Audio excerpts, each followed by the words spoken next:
안녕하십니까? 의학이론 강사 전진경입니다. 이번에는 의학이론 기출문제풀이 강의를 할 텐데요. 일단 제가 기출문제 분포는 교재에 있고 또 뭐 프린트로 나갈 테니까 보시면 되겠고요. 기출문제는 해마다 이렇게 나누어서 볼 수도 있을 거고, 아니면은 그 해부 또 이렇게 순서대로 뭐 상해, 질병 이렇게 순서대로 할 수도 있을 텐데 어떻게 할까 고민을 하다가 그래도 지금 기출문제 풀이는 교재 순서와 일치하게 하는 것이 더 낫겠다고 생각을 했고요. 이렇게 포함된 기출문제는 05년도부터 그러니까 3종, 4종 시험에 나왔던 것, 그리고 신체손사가 바뀐 게 14년이죠. 14년에부터 신체손사에서 나왔던 기출문제들, 기출문제만 보면 99문제더라고요. 그리고 거기에 연관된 문제들, 한 문제당 하나 또는 두 개 정도의 또 연관 문제가 있어요. 아마 한 300문제 정도 되지 않나 싶은데, 제가 예전에 강의할 때도 그렇고 교재를 만들 때도 그렇고 사실 수험생들한테 조금 미안한 마음이 있어요. 어떤 거냐 하면 분량 엄청나잖아요. 그리고 아까 얘기한 것처럼 문제가 한 300문제 정도 되는데 실제로 시험을 칠 때는 딱 10문제가 나오는 거죠.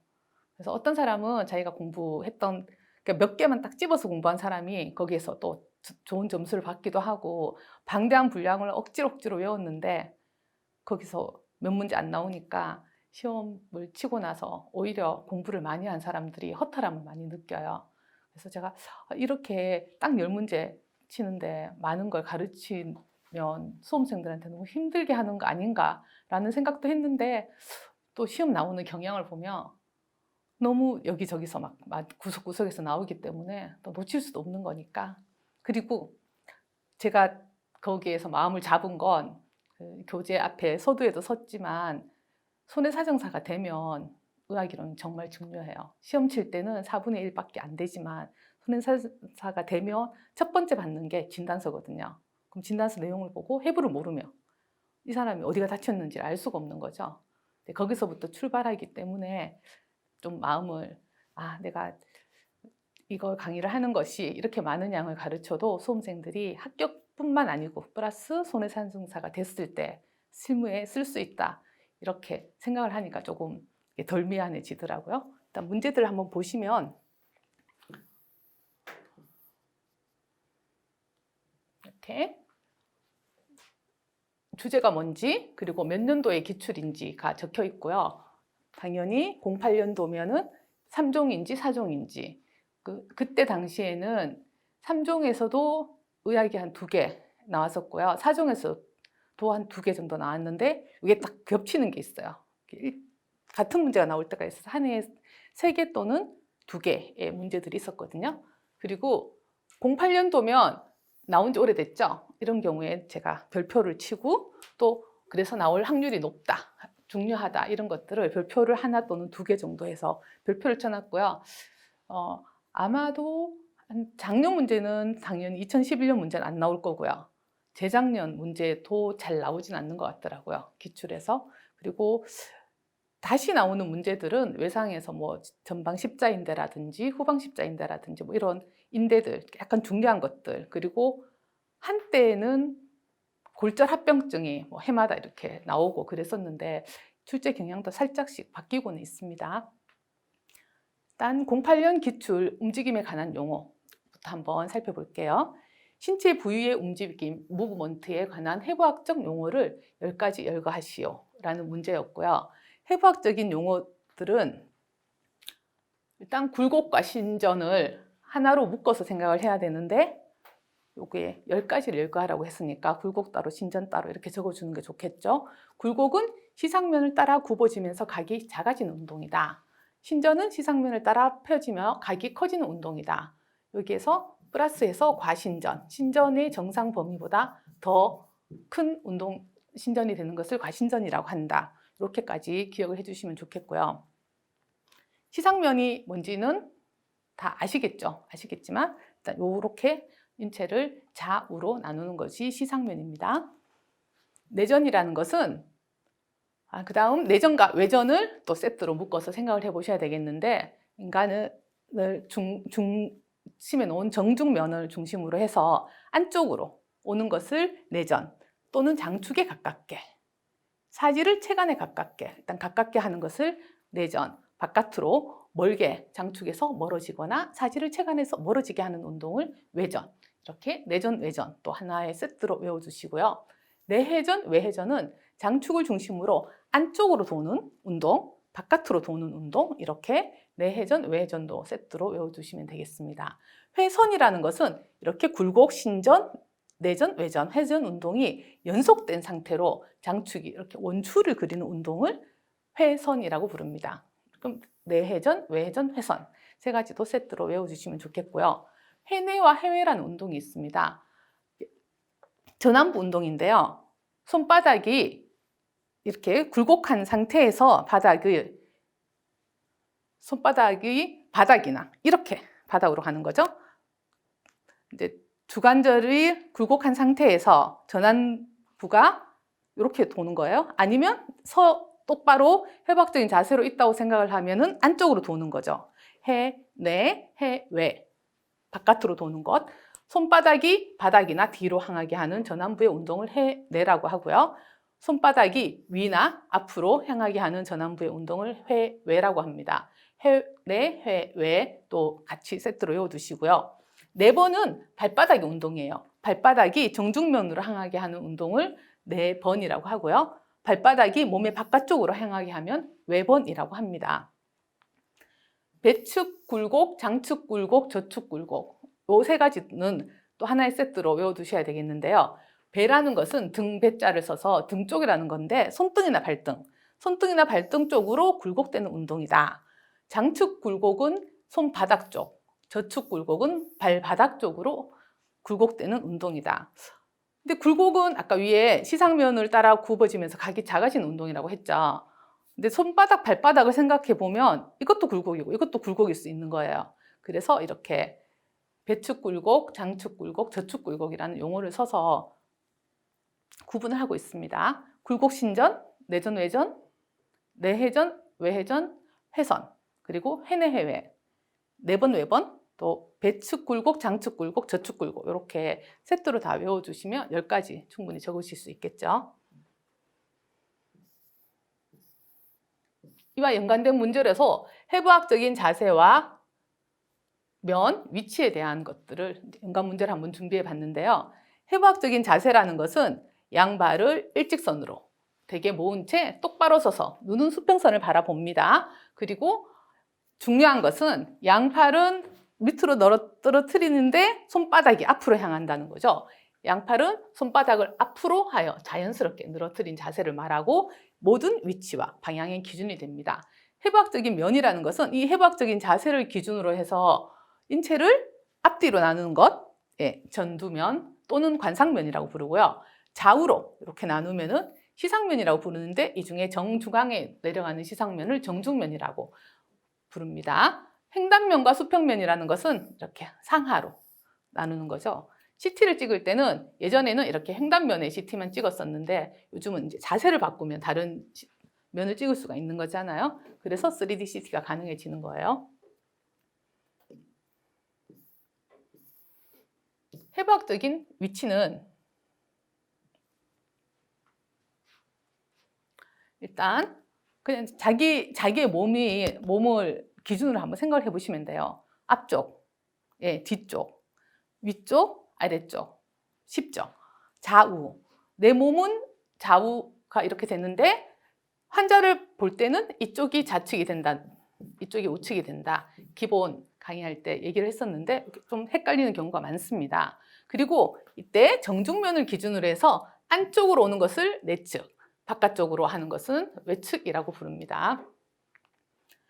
체간부에서 가까운 곳을 근위, 먼 곳을 원이라고 부르고요. 그리고 손의 바닥 쪽은 장측, 발의 바닥 쪽은 저측이라고 부르고요. 장축 굴곡과 저축 굴곡, 그리고 손과 발의 등 쪽은 배측이라고 하니까 이것도 세트로 생각을 해주시고요. 체표면에서 더 깊은 곳을 심층이라고 부릅니다. 체표면에 가까운 얕은 곳이죠. 그것은 천층이라고 부릅니다. 또 해부학적인 제가 문제를 낸다면 이렇게 낼 수 있을 것 같아요. 해부학적인 자세를 설명하고 해부학적인 명과 또 해부학적인 위치는 한 10가지 적으시오. 이렇게 시험 문제 낼 수 있겠죠? 이때 전후, 상하, 좌우, 내측, 외측, 근위, 원위, 장측, 저측, 배측, 그리고 심층, 천층 이렇게 세트로 해서 기억을 해주시면 좋겠습니다. 이건 아주 기본적이면서 문제로 나온다면 쉬운 문제가 되겠죠.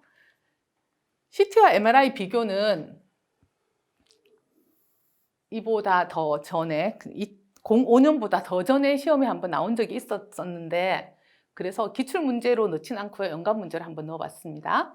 교통사고 후 의식소실이 있는 환자에게 내 CT와 MRI 중 더 우선적으로 선택할 검사를 적고 두 검사를 비교하여 설명하시오.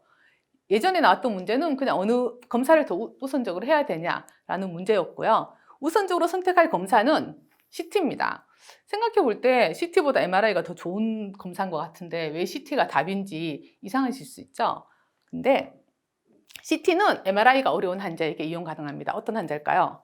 MRI는 자기 장을 이용을 하니까 몸에 인공심장 박동기가 있다든지 인공와우가 있다든지 그래서 그런 전기장치가 있는 사람들은 MRI 검사를 할 수가 없어요. 그리고 MRI에 비해서 저렴합니다. 그리고 검사 시간 또한 짧아요. 빠른 진단이 필요한 두부 손상 환자에게는 우선적으로 선택되는 검사예요. 환자가 의식소실 상태예요. 의식소실 상태의 환자가 응급으로 왔는데 이 사람한테 인공와우가 있는지 인공심장 박동기가 있는지 이런 것들을 의사가 알 방법이 없잖아요. 말을 안 해주면. 그래서 그럴 때는 CT를 더 먼저 시행하는 것이 맞습니다. 그리고 일반적으로 보통 작은 병원급에도 CT는 있는데 MRI가 없는 경우는 좀 많거든요. CT와 MRI를 비교해보면 CT는 X선에 노출시킵니다. 방사선을 이용해서 검사하고요. 이 컴퓨터를 이용하는데 각 조직의 X선 흡수 개수를 그레이스케일의 단면 영상으로 재구성한 검사다. 말은 어렵죠? 어쨌든 X선을 이용한 검사고요. MRI는 강한 자기장을 형성해서 체내 수소 원자핵의 분포를 영상으로 그리는 검사입니다.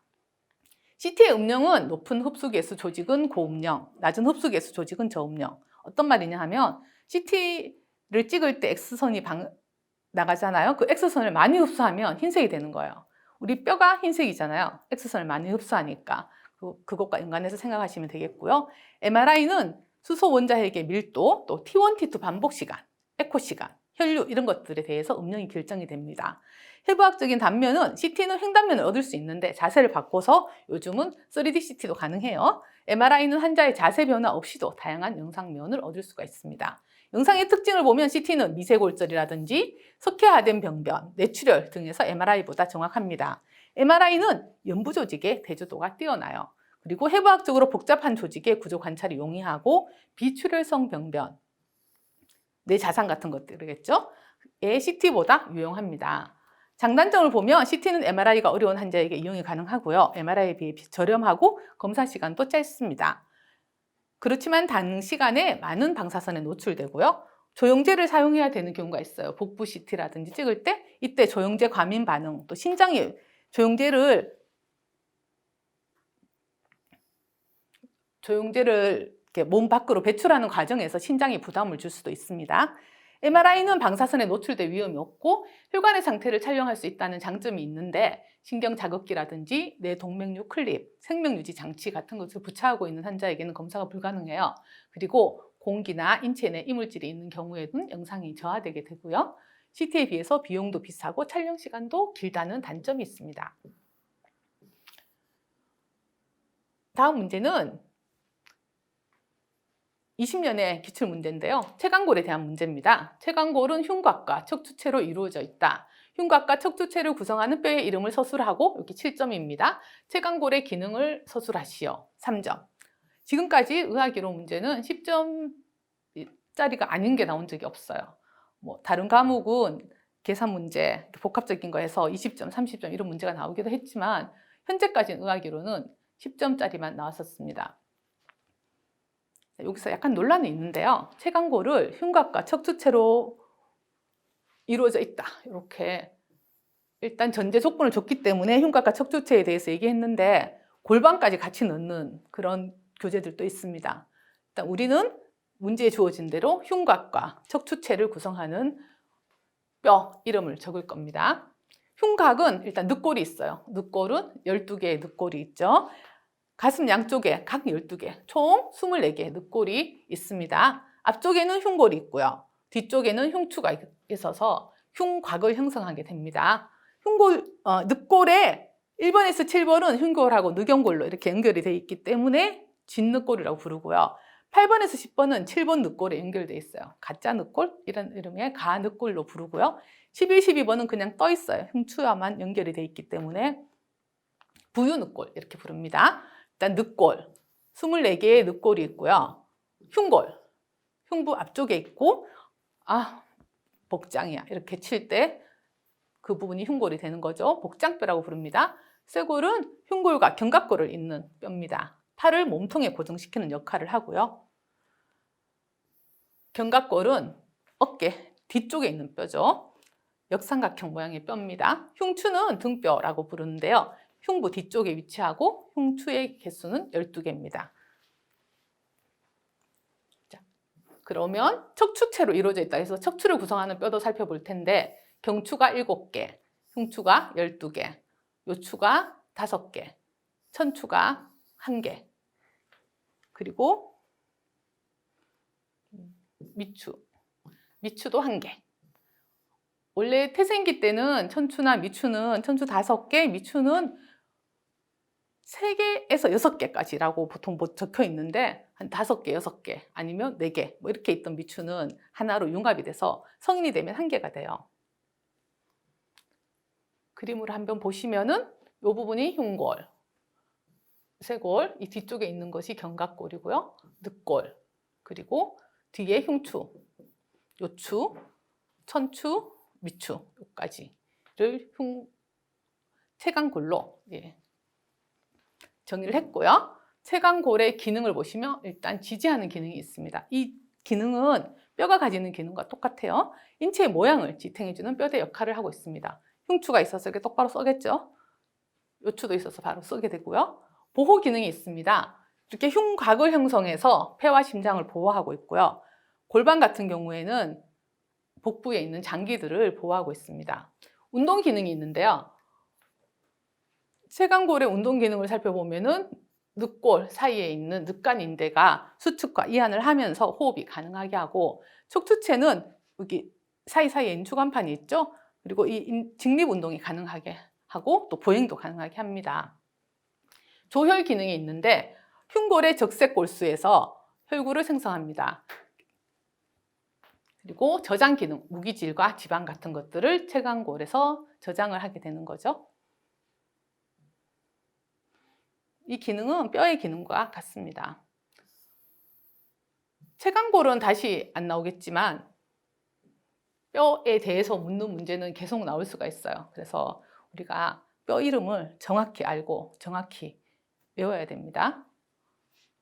예전에는 뭐 이런 거 나오겠어라고 생각했는데 최근에는 뼈 이름을 묻는 문제들이 나오고 있으니까 하나하나 외울 텐데요. 저도 사실 외우는 거 좀 싫어해가지고 잘 안 하다가 어떻게 수험생들한테 이걸 잘 외우게 할까 고민을 하다가 보니까 이런 숫자를 한번 도출해 봤어요. 29, 29, 28, 60, 60. 이거 외우기 쉽잖아요. 29 2개, 28 하나, 60 2개. 이렇게 하면 우리 인체뼈 206개가 나옵니다. 일단 29를 먼저 살펴보시면은 뇌 두개골, 뇌 두개골이 8개 있어요.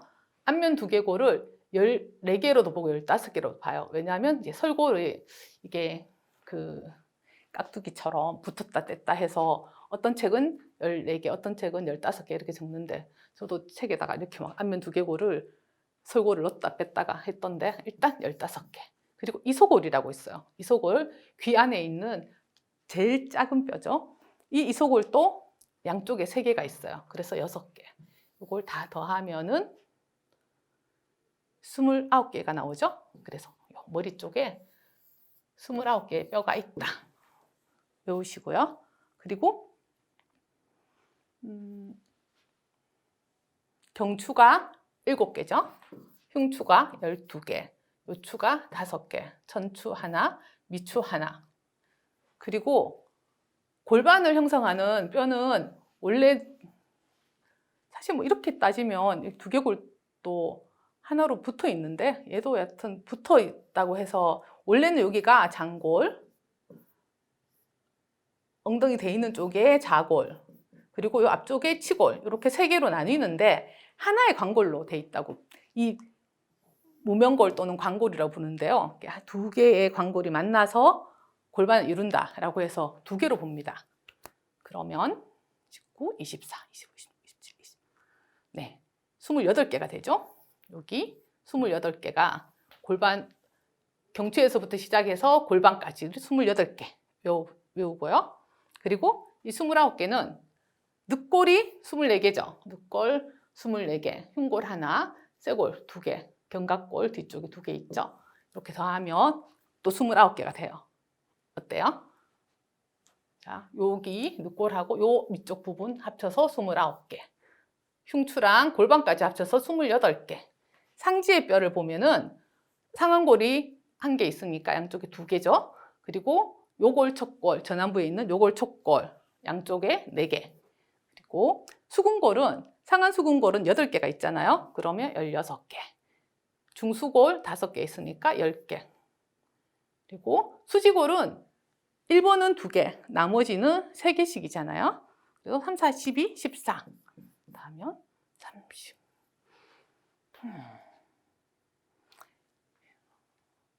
60개가 나와야 되는데. 아, 네. 이게 양쪽을 더해야 되니까 이렇게 되겠죠?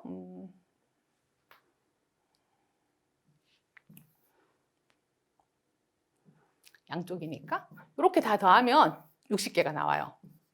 하지의 뼈도 대퇴골, 병골 다 똑같아요. 그런데 하지는 수궁골이 8개가 아니고 족궁골이 8개가 아니고 7개잖아요. 여기서 하나 더 빠지는데 슬개골이 있어요, 앞쪽에.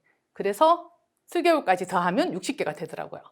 제가 그래서 이 방법을 생각하니까 아주 외우기 좋겠다. 29, 29, 28, 60, 60 다 해서 206개다.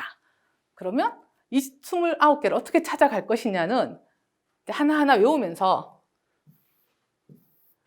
일단 개수를 알고 나면 뭐가 빠졌는지 생각할 수가 있잖아요. 개수를 맞춰야 되니까. 두개골 같은 경우에는 앞쪽에 전두골이 있죠. 위쪽을 형성하는 두전골이 있죠. 그리고 옆에 측두골이 있죠. 뒤쪽에 후두골이 있어요. 그 두개골의 바닥을 형성하는 게 저평골과 사골입니다. 그래서 이거 외울 때는 전두골, 전전골, 측두골, 후접사. 저는 사실 접사만 외웠어요. 전두골이나 두전골, 측두골, 후두골은 외우기 쉽잖아요. 근데 저평골과 사골은 여기 밑에 보면 또 안면골에 서골도 있기 때문에 좀 헷갈리거든요. 그래서 뇌를 보호하는 뇌 두개골은 전정, 측, 후, 접사. 그리고 여기 줄쳐놓은 2개는 2개씩 있는 거예요. 나머지는 1개씩 있는데 두전골과 측두골은 양쪽에 하나씩 있기 때문에 요거는 2개씩 있는 뼈다. 그래서 6종 8개. 뇌 두개골입니다. 얼굴을 형성하는 안면 두개골 같은 경우에는 더 복잡해요. 일단 아까 얘들이 29개라 그랬죠. 그 나머지 21개를 이소골까지 여기다 다 넣어서 같이 외울 겁니다. 저는 어떤 방법으로 외울까 생각하다 이걸 한번 생각해 봤어요. 누구 비서 하하 상간설 있어. 그때 누구 비서인지 하하와 상간설이 있다 해서 누골. 누골 어떤 거냐 하면 눈 안쪽에 있으면서 눈물이 나갈 수 있는 그런 뼈가 되겠고요. 누골이 여기 요 안쪽에 있습니다. 누골. 누골은 2개 있어요. 구개골인데 이렇게 소골과 하악골 사이에 이렇게 형성하고 있는 것이 구개골입니다. 구개골도 2개예요. 여기 밑에 줄을 쳐놨죠. 비골까지. 비골은 코뼈죠. 비골 또 2개입니다. 그리고 서골. 서골은 이쪽에서 보이네요. 예, 여기 서골 1개고요. 하악골은 하나고요. 또 하비각계라는 게 있습니다. 하비각계는 여기 양쪽에 보이는 두 개의 뼈입니다. 하비각계. 이런 뼈들이 하나하나씩 사람 얼굴 이제 해골을 본다고 쳤을 때 딱 보면 아 이게 따로 있는 게 아니에요. 그렇지만 뼈 이름은 태생기부터 시작해서 이렇게 분열되면서 하나로 다 융합되는 거기 때문에 구분을 해서 보는 거고요. 하비각계는 두 개입니다. 상완골, 얼굴 앞쪽에 있는 뼈죠. 상완골 두 개, 그리고 광골, 여기 옆에 광골 두 개. 설골, 혀를 움직이는 뼈인데 여기 안쪽에 있겠죠? 설골 하나고요. 이소골은 귀 안에 있다 그랬잖아요. 귀 안쪽에 있는데 양쪽에 3개씩 6개가 있습니다. 이렇게 해서 내두개골 8개, 그리고 안면 두개골 및 이소골까지 합쳐서 21개, 토탈 29개다. 지금은 뭐 강의 들으시면서 무슨 얘기야 이렇게 생각하실 수도 있는데, 아니면 아 저렇게 외우면 되겠네 이런 방법도 있는데, 일단 외워야 된다고 생각하세요. 제가 초등학교 3학년 때인가 구구단을 안 외우면 집에 안 보내준다는 거예요. 근데 2학년 때인가 보네요. 근데 제가 보기엔 구구단은 아무리 봐도 외울 수 없는 거예요. 이 숫자들이 막 이렇게 적혀 있는데 무슨 뜻인지도 모르겠고, 계산을 뭐 2 곱하기 9면 2 9개 해보면 되든지 아니면 9 더하기 9 하면 되지 그걸 왜 외워? 이러면서 설마 선생님이 집에 안 보내주겠어? 이러고 초등학교 2학년 때 이렇게 안 외우고 있었어요. 근데 마지막까지 저희 반 꼴찌랑 저랑 둘이 남은 거예요. 그러니까 아, 저 선생님이 진심이구나. 진짜 집에 안 보내주네. 이러고 그때부터 외우기 시작했죠. 아, 쟤들이 다 외웠는데 나도 외울 수 있겠지. 구구단을 외웠는데, 사실 지금도 그 구구단을 강제로 외우게 한 초등학교 2학년 담임선생님께 감사드리는데요. 이것도 마찬가지예요. 외울 수 있어요. 물론 지금부터 아니고 시험 치기 조금 전에 한 달 전쯤에 외우는 방법을 막 이렇게 해서 하셔도 되고요. 제가 하는 방법은 이렇게 좀 약간 유치한 방법이죠. 누구 비서 하 상관설 있어. 뭔 말이야 싶은데 의외로 설득력이 있어요. 이렇게 하면 외워져요. 안면 두개골 뭐였지? 누구 비서 하하랑 상관설이 있어. 하 갑자기 유명해졌죠? 네, 저 때문에 유명해지는 거예요. 그러니까 아까 얘기한 것처럼 두개골은 내두개골, 안면골, 이소골, 설골까지 합쳐서 29개의 뼈가 있고요. 척추와 골반 합쳐서 28개로 같이 외우자. 흉곽과 상지대 합쳐서 29개로 같이 외우자. 그리고 상지는 60개, 하지도 60개. 또 2개가 우연히 같아서 외우기가 쉬워졌습니다. 예전 객관식일 때는 206개 이런 게 문제가 나왔었는데요. 지금은 그 뼈가 또 어딘지도 알아야 돼요. 왜냐하면 그림으로 하고, 뭐 예를 들어서 흉추는 그림을 주어지고 그중에 흉추는 몇 번인가 이렇게 쓰라는 문제가 나올 수 있으니까. 그래서 제가 뼈 이름 외우기라고 해서 드린 적이 있거든요. 이제 강의 그 참고 자료에 보시면 학원에서도 저한테 전화 왔어요. 왜 이거 글자가 거꾸로 돼 있냐, 잘못 적은 거 아니냐. 근데 위에다가 숫자를 놓고 가려놓고 본인이 한번 이름을 적어보고 샥 돌려서 내가 맞았는지 보라는 그런 의미로, 자기 학습이니까. 그래서 밑에 있는 글자들을 다 거꾸로 뒤집었는데, 뒤집을 때 좀 힘들었어요. 예, 그렇게 뒤집었는데 여기서 한 몇 개만 또 살펴볼게요. 일단 해부학으로 나올 만한 문제는, 어깨는 2021년에 나왔잖아요. 나왔지만 어깨 중에서 중요한 오구쇄골인데 견봉쇄골인데 오구견봉인데 이런 것들 안 나왔으니까 위치를 한번 볼게요. 쇄골이 있고 견봉이 있어요. 견봉과 쇄골이 만나니까 견봉쇄골인대라고 부릅니다. 관절도 그렇고 인대도 그렇고요.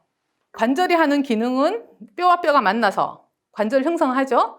이 뼈와 뼈를 만나서 관절을 형성하기 때문에 관절 이름은 A뼈, B뼈 해서 관절 부릅니다.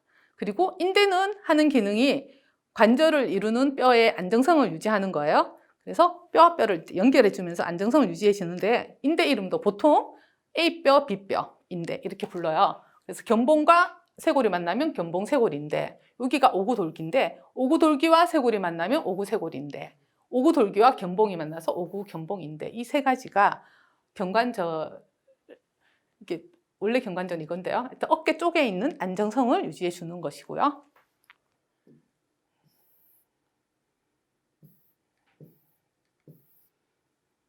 골반도 하나하나 이름을 외워둘 필요가 있습니다. 일단 여기까지 하고 쉴게요. 30분 지나가고 있는데, 자, 골반은 제일 뒤쪽에 청골이라는 삼각형 모양의 뼈가 있어요. 그 밑에 미골이라는 뼈가 있습니다. 각각 한 개죠. 두 개의 무면골로 되어 있다고 했는데, 이 무면골도 구분해서 위쪽에 있는 뼈를 장골이라고 부릅니다. 또 여기 우리가 앉았을 때 엉덩이가 닿는 부분을 좌골이라고 불러요. 그리고 이 부분은 치골이라고 부릅니다. 좌골, 치골 이렇게 부르고요. 여기 골반에서 중요한 것은 골반구 또는 비구인데요. 골반구라고 부르기도 하고 비구 또는 절구 이렇게 불러요. 진단서에도 이렇게 여러 가지가 혼용돼서 나옵니다. 이 골반구는 장골이 위쪽에 5분의 2를 형성하고요. 뒤쪽 아래쪽에는 좌골이 5분의 2를 형성하고요. 앞쪽은 치골이 5분의 1을 형성합니다. 이렇게 해서 골반골을 형성하고 있는데, 그리고 천골과 장골이 만난 이 부분은 천장관절이라고 불러요. 치골과 치골이 만나는 데는 치골결합이라고 부릅니다. 요거까지 이름을 알아두시는 것이 좋고요. 이거는 외우셨으면 좋겠어요. 다음 뼈도 이제 여기까지 또 볼게요. 자, 슬관절도 굉장히 중요하기도 하고 시험에 자주 나왔었는데 슬관절 자체에 해부가 나온 적은 없기 때문에 한번 알아보겠습니다.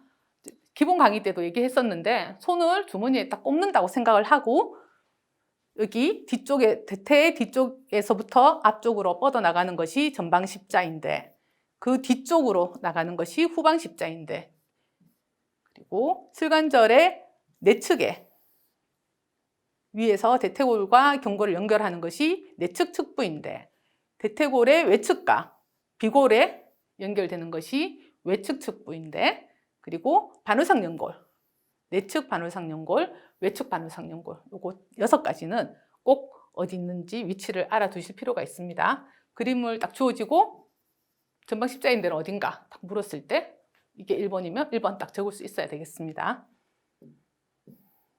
네, 여기까지 하고 잠깐 쉬겠습니다.